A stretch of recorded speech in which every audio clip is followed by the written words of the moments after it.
जब मेरे श्री राम राजा बन गए थे और मुझे स्मृति में क्या आएगा, रामायणी लौट फेंट के आ गए, मेरे प्रभु राम राजा बन गए थे, सीता मैया गद्दी पर बैठ गई, लखन भैया भी बस फ्री हो गए थे, मंत्री बन गए थे।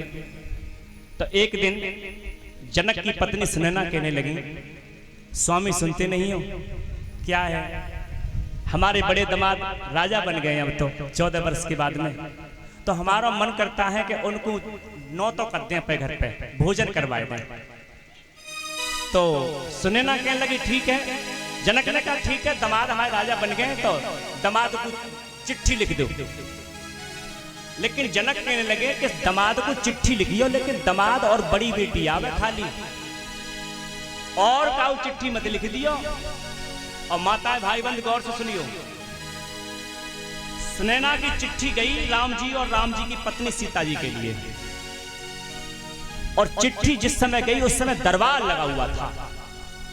तो राम जी चिट्ठी को पढ़ रहे थे, तो राम जी चिट्ठी को पढ़ के हंस गए। सीता जी बगल में बैठी थी।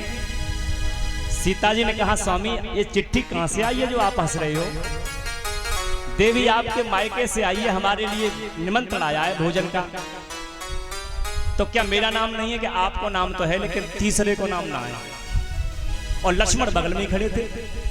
तो सीता मैया ने चिट्ठी पढ़ी तो लक्ष्मण ने झांक करके देख लिया, कहा भाभी नौ तो कहां को है? अब सीता छुपाए कैसे जिसने सेवा करी है? सीता ने कहा लखन ये तुम्हारी ससुराल का निमंत्रण है, लेकिन नाम न तुम्हारा लिखो आओ जा में।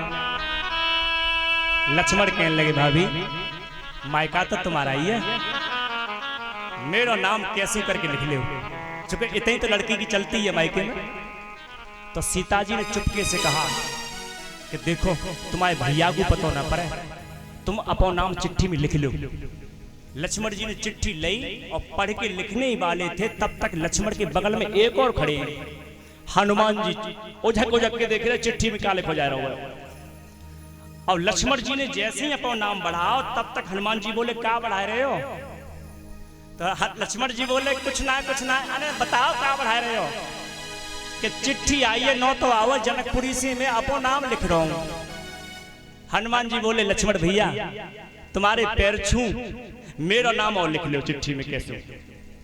लक्ष्मण जी बोले सुनो हनुमान जी, भाभी को पता न पड़ा, दो ही आदमी की चिट्ठी आई थी, भाभी को पता न पड़ा, चुपके से नाम बढ़ाए लो, क्या पता पड़े? हनुमान जी ने अपना नाम लिख लो। अब समझियो नाम कितने बढ़ जा रहे हैं। नौ तो आओ केवल राम के लिए और सीता के लिए लक्ष्मण ने अपना नाम बढ़ा लिया। और लक्ष्मण ने हनुमान से कहा कि सुनो सीता को पता भाभी को पता न पड़े, अपना नाम बढ़ा लो। हनुमान जी चिट्ठी में नाम बढ़ाए ही बाए, तब तक सुग्रीव ने देख लिया। सुग्रीव ने कही क्या कर रहे हो? कुछ ना है महाराज, कुछ ना है, कुछ ना है, ऐसे ही कुछ तो कर रहे हो आप, चिट्ठी में नाम बढ़ा रहे हो, मैंने देख लिया है। और बिना राजा के तुम चले जाओगे, राजा को भूल गए, मेरे मंत्री हो। हनुमान जी बोले महाराज तुम्हारे पांव पकड़ो, अगर तुम इतना ही दबाव बना रहे हो तो तुम अपना नाम लिख लो, लेकिन लक्ष्मण भैया को पता ना पड़े। सुग्रीव महाराज ने चुपके से अपना नाम बढ़ाओ। अब सुनियो नाम सुग्रीव बढ़ा रहे, तब तक जामवंत उनके बगल में ही खड़े। जामवंत ने देख लिया। जामवंत बोले महाराज क्या कर रहे हो? बोले कछना है, ऐसे ही नाम बढ़ाए रहे, नौ तो आओ हमारे मन में आई। जामवंत बोले तो मेरा नाम बढ़ाए ले। सुग्रीव बोले हद है गई, दो आदमी को निमंत्रण आओ, 200 को निमंत्रण तो हो जा रहा हो। सुग्रीव बोले कोई बात ना, लेकिन जामवंत महाराज सुनो, हनुमान को पता न पड़े कि तुम्हारा नाम बढ़ेगा हुआ। सुग्रीव ने अपना नाम लिख लो, जामवंत ने अपना नाम लिख लो, लेकिन जामवंत के बगल में अंगद महाराज खड़े हैं। अंगद ने कहा मैं जाऊंगा नौते में। तो सुग्रीव जामवंत बोले अंगद महाराज सुनो, कोई बात ना, लेकिन सुग्रीव महाराज को पता ना पड़े, चुपके से नाम बढ़ाए लो। अंगद जी बोले मैं नाम तो बढ़ाऊंगा, लेकिन मैं सेनापति हूं, और सेनापति बिना सेना के नहीं जाता है। और पदम 18 जूथ बंदन, 18 पदम तो सेनापति ही है। अंगद जी से जामवंत ने कहा कि अपना नाम बढ़ाए लो। तो अंगद जी ने अपो नाम बढ़ाया सेनापति, अंगद सेनापति विद सेना। अब समझो सारी सेना को निमंत्रण हो गया और निमंत्रण आया 2 लोगों को। अब तो समस्या खड़ी हो गई। जैसे ही जाने का समय आया, हनुमान जी को पता पड़ गई कि सुग्रीव ने मठा फैलाए दो, सबको बताए दिए। तो हनुमान जी कहने लगे महाराज सुग्रीव मेरी बेइज्जती हो जाएगी, माता जी को पता पड़ गई तो भैया जाए रह जाएंगे। लक्ष्मण एक काम करो, सीता मैया और पिताजी लक्ष्मण भैया अपने रथ पे आराम से आएंगे, हम तुम आज ही निकल चलो, पस्सों की दावत है पहुंची जाएंगे। अब लक्ष्मण और सीता राम तो रह गए परसों के लिए। 3 दिन पहले से ही रामा दल ने कूच कर दिया जनकपुरी की ओर, और छोटी सी जनकपुरी 18 कदम बंदर 2 दिन पहले पहुंच गए।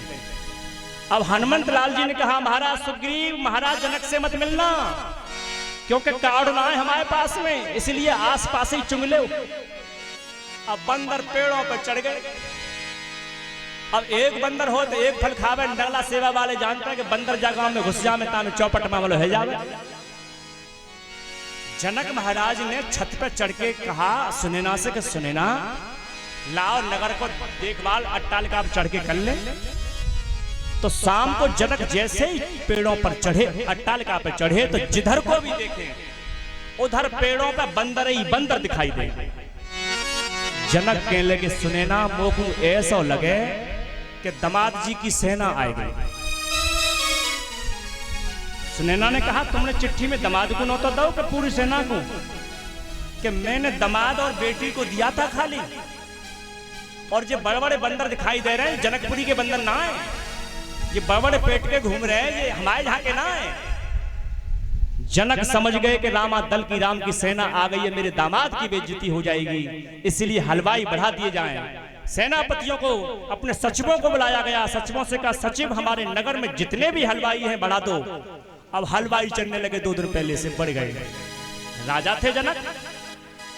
अब समस्या कब खड़ी हो गई? अब राम जी का रथ आ रहा है, और जैसे ही जनकपुरी में सीमा में प्रवेश किया तो हनुमान जी ने पहले ही कह रखा था कि राम जी के रथ के सामने एक भी बंदर नहीं आना चाहिए, आदेश कर दो सबको।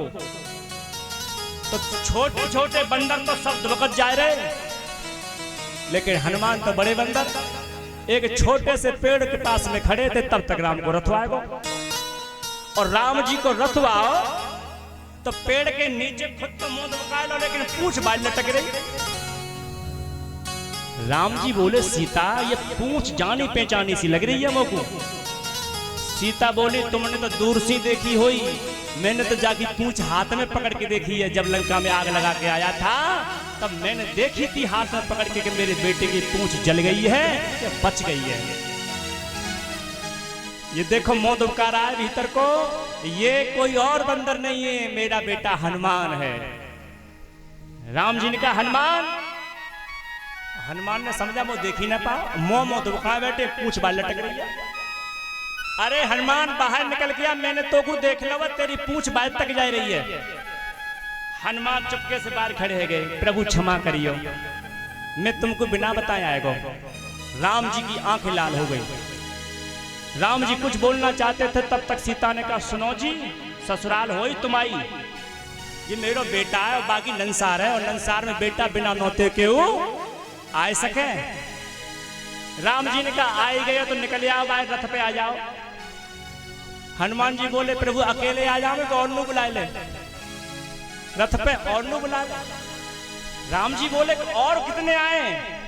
कि प्रभु जितने मार युद्ध में थे सब आए। सब? महाराज सुग्रीव कहाँ है? अब एक पेड़ के नीचे महाराज सुग्रीव उल्टो मोकरे डरे। राम जी ने कहा महाराज हद है गई, तुम तो राजा हो, जे तो बानर हैं। सुग्रीव बोले महाराज क्षमा करियो, आपकी ससुराल के दर्शन मुझे भी करने थे, मैं भी चला आया। सभी बानरों को बुला लिया गया, महाराज सुग्रीव को रथ पर सवार किया और आगमनी स्वागत हुआ।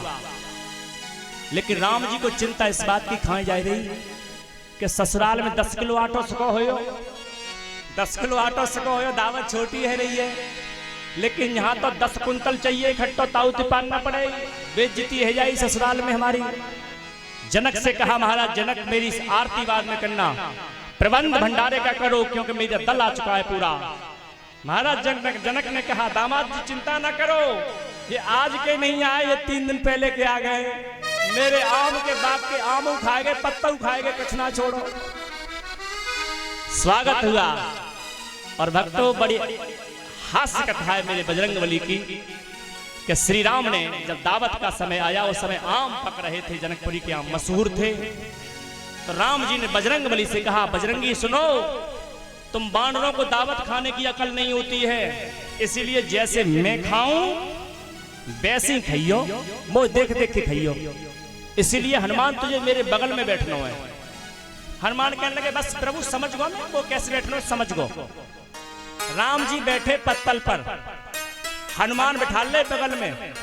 उसके बाद सुग्रीव, जामवंत, अंगद, नल, नील, विकटास, दधिमुख, केहर, निसट, सट सब बैठे हुए। और यहां से लाइन लगी तो अलीगढ़ तक की लाइन चली गई। हाँ 18 पद में। अब भक्तों समस्या कब खड़ी हुई? सबसे पहले पत्थर रखी जाती है, ठीक है ना, पत्थर रखी तो श्री राम ने कहा हनुमान कह दे सबसे ये खाने वाली चीज बिल्कुल ना है। हनुमान जी बोले सभी बानरों सुन लो, ये पत्तल खाने वाली नहीं है, इसमें जो रखा जाएगा वो खाया जाएगा। सब पत्तल रख दी गई। अब पत्तल धो ली गई तो जनक महाराज ने कहा अपने सेवकों से कि भोजन बाद में परसना, पहले एक एक आम परस दो, आम का स्वाद लेने दो। श्री राम की पत्तल पे आम आया, सब बानरों की पत्तल पे आम आया।